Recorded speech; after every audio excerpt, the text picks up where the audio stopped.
दोस्तों, अपने इस वीडियो में आज हम चर्चा करने वाले हैं बीपीएससी टियर 3 प्रोबेशन पीरियड की। अगर हम बात करते हैं तो ऐसे में अगर हम 2026 में 8वें वेतन आयोग, नए वेतन आयोग की बात करें तो क्या ऐसे में जो वेतन आयोग का लाभ है वो देखने को मिलेगा बीपीएससी टियर 3.0 के साथ में। और ये सवाल इसलिए है, हम आपको बता दें, क्योंकि जिस तरीके से प्रोबेशन पीरियड में लिमिटेड चीज़ें हैं, लिमिटेड जो अगर हम फैसिलिटीज़ की बात करें, सुविधाओं की बात करें या किन्हीं और चीज़ों को लेकर के, आपकी नौकरी भी उस समय परमानेंट नहीं होती है, आप टेम्परेरी बेसिस पर होते हैं 2 साल के लिए। तो ऐसे में क्या वहाँ पर इसका लाभ आपको देखने को मिलेगा कि नहीं मिलेगा।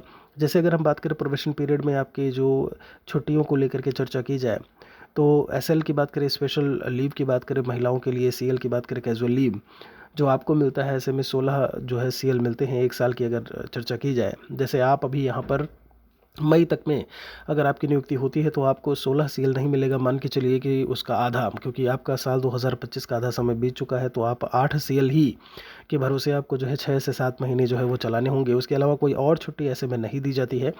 तो ऐसे में क्या यहाँ पर नौकरी टेम्परेरी होने को लेकर के अगर हम आधार माने तो क्या आगे ऐसे में जो अगर वेतन आयोग लागू होता है तो मई 2025 से अगर हम मान के चलते हैं कि मई में आपकी नियुक्ति हो जाती है लास्ट तक में, तो मई 2025, फिर 26, फिर 27, क्या 26 में पूरी संभावना है कि जो केंद्र शासित जो ऐसे में पार्टी है वहाँ पर जो भी ऐसे में राज्य हैं, वो जो पार्टी है वो जिस भी राज्य में है वहाँ पर आपका वेतन आयोग जल्दी लागू होगा।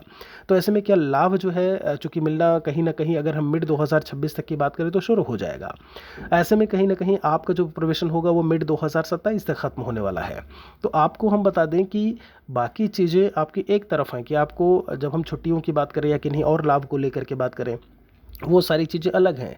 बाकी बहुत ही प्रकार की लीव्स होती हैं जो हमने अलग से चर्चा की हुई है। लेकिन अगर यहाँ पर बात की जाए कि सैलरी में इजाफा को लेकर के, आपका बेसिक पे इजाफा को लेकर के, तो उस पर कोई भी प्रभाव नहीं पड़ने वाला है। मतलब आपकी सैलरी बढ़ेगी ही बढ़ेगी। जिस तरीके से टीआर 1 टीआर 2 जो पहले के शिक्षक रहे हैं उन सभी की सैलरी बढ़ेगी वेतन आयोग आने के बाद, वैसे आपकी भी सैलरी में जो है वो इजाफा आपको देखने को मिलेगा। बाकी चीज़ें आपकी बिल्कुल वैसी ही रहेंगी। छुट्टियों की बात की जाए और सारे आपके जो नियम कानून हैं वो सब प्रोविशन वाले ही रहेंगे। लेकिन यहाँ पर जो आपका अगर हम बढ़ोतरी को लेकर के बात करें वह आपको ज़रूर देखने को मिलेगा।